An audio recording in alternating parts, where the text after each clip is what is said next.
Selamat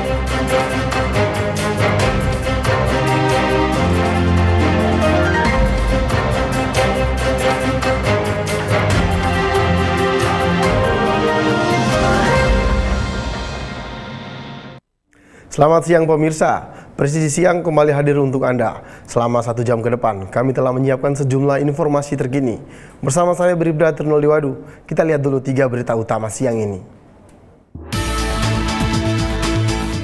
Polda Lampung menggagalkan upaya penyelundupan ratusan kilogram ganja, sabu-sabu dan ribuan pil ekstasi senilai 14,7 miliar rupiah.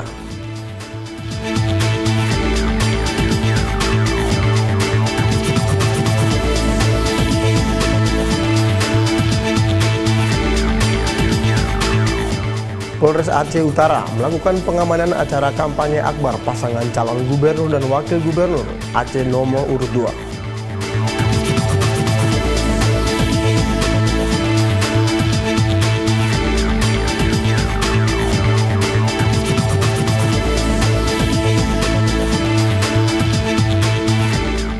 Guna mendukung program ketahanan pangan nasional, Polres Magetan melaksanakan penanaman benih jagung di lahan dinas yang terletak di Desa Bandar, Magetan.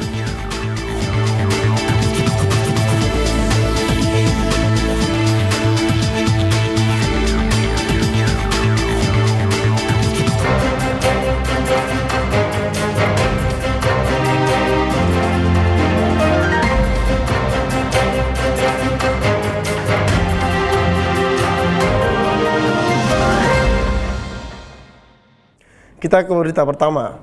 Polda Lampung mengagalkan upaya penyelundupan ratusan kilogram ganja, sabu-sabu dan ribuan pil ekstasi senilai 14,7 miliar rupiah. Berbagai jenis narkoba yang akan diselundupkan dari Pulau Sumatera ke Pulau Jawa ini berhasil digagalkan Polda Lampung dalam kurun waktu 1 bulan terakhir. Dalam rilis yang disampaikan pada Rabu lalu, Kapolda Lampung Irjen Pol Helmi Santika mengungkapkan barang bukti narkoba yang berhasil disita yakni 256 kg ganja, 13,7 kg sabu-sabu, 50 gram tembakau sintetis, dan 2.000 butir pil ekstasi, serta obat-obatan terlarang. Selain menyita narkoba senilai 14,7 miliar rupiah, Polda Lampung juga menangkap 215 orang pelaku. Para pelaku yang ditangkap berperan sebagai penyalahguna, kurir dan bandar narkoba. Dari ratusan pelaku yang ditangkap, 5 orang diantaranya merupakan bandar sabu-sabu yang masih ada keterkaitan dengan jaringan internasional Freddy Pratama. Kapolda menyebutkan sebagian besar para pelaku ditangkap di kawasan pelabuhan Bakauheni, Lampung Selatan. Berbagai modus dilakukan para pelaku untuk menyelundupkan narkoba dari Pulau Sumatera ke Pulau Jawa.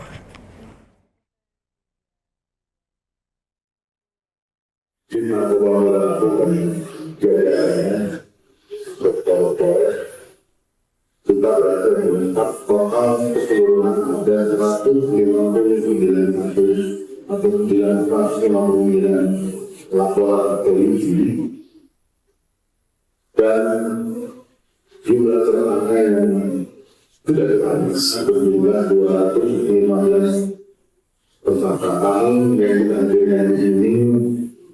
Ada 40 orang tersangka yang lain kemudian di dalam dari total barang bukti yang sudah diamankan dari ekonomi ini menilai kurang lebih 14,7.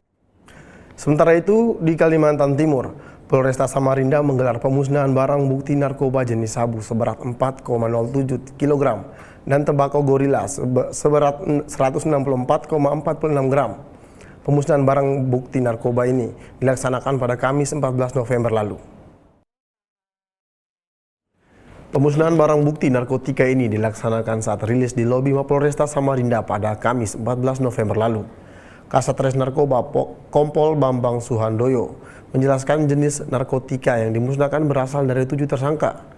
Kompol Bambang menjelaskan, dari pelaku berinisial H dan AD didapatkan barang bukti 40 butir ekstasi dan tembakau gorila seberat 163,26 gram dan 2 linting tembakau.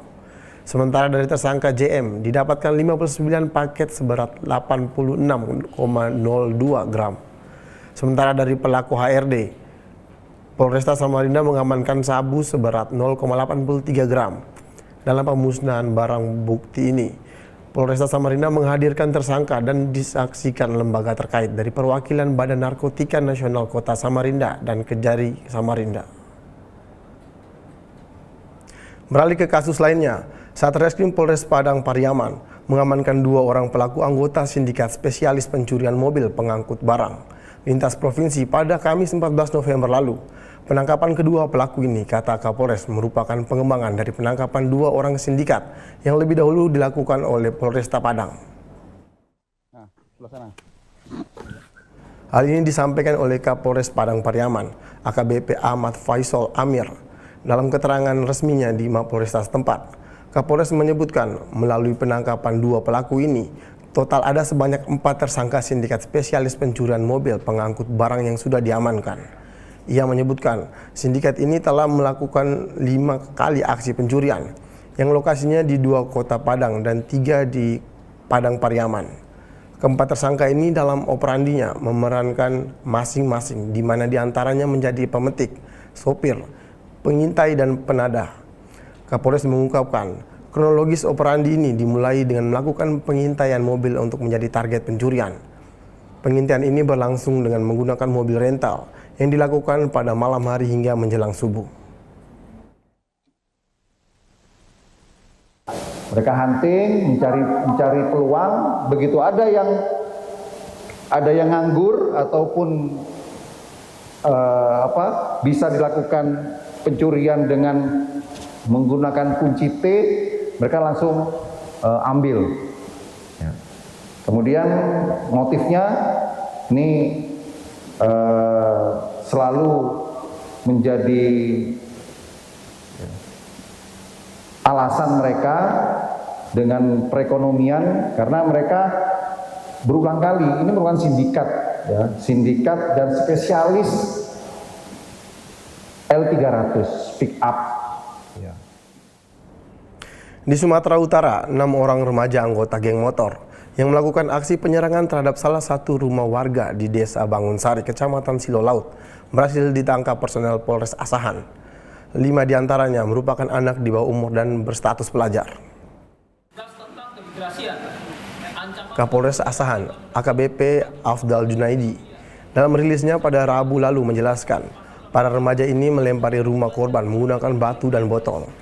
Akibatnya kaca rumah korban mengalami kerusakan. Para pelaku yang diamankan merupakan pelajar yang masih duduk di bangku SMP dan SMA. Sementara 1 orang lainnya adalah seorang mahasiswa berusia 19 tahun. Aparat berhasil mengidentifikasi para pelaku yang bergabung dalam geng motor air putih. Lantaran sebelum beraksi, mereka sempat merekam aksi konvoi sambil membawa senjata tajam dan alat pemukul. Saat ini ke-6 remaja anggota geng motor yang ditangkap masih dilakukan penahanan. Selanjutnya Polres Asahan akan memanggil orang tua serta pihak sekolah untuk menindak hingga sanksi hukuman lebih lanjut.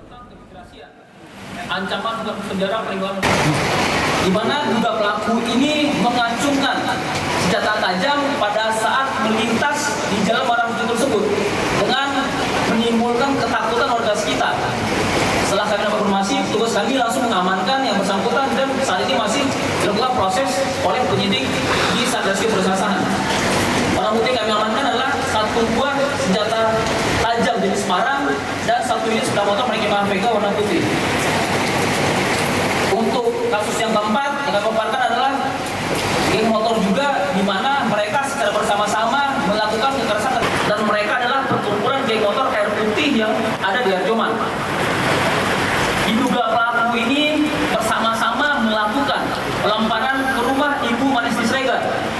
Akibatnya rumah tersebut mengalami kerusakan di mana kacanya pecah dan terjadi kerusakan.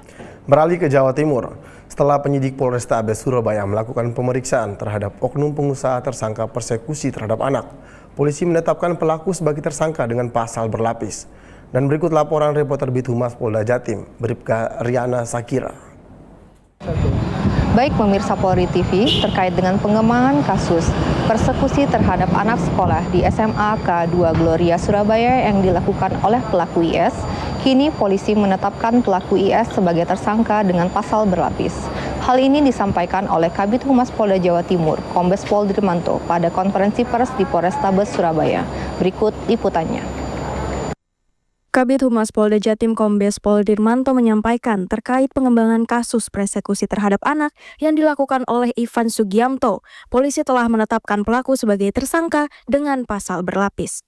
Polrestabes Surabaya menetapkannya sebagai tersangka serta melakukan penahanan di Rutan Polrestabes Surabaya. Kabid Humas Polda Jatim juga menyampaikan dalam kasus tersebut kemungkinan ada tersangka lain, di mana saat ini tersangkanya hanya yang bersangkutan. Dan setelah ada keterangan dari ahli, polisi juga telah melakukan pemeriksaan terhadap 3 saksi tambahan yang merupakan saksi korban dan kedua orang tua korban. Sudah tahu bahwa yang bersangkutan tidak terima anaknya dibully. Dan di bandara tadi pulang atau mau pergi? Datang ya. Dari mana kan? Rekan-rekan juga sudah tahu tadi ya bahwa yang bersangkutan datang dari Jakarta. Ada rencana pemeriksaan saksi tambahan kemudian?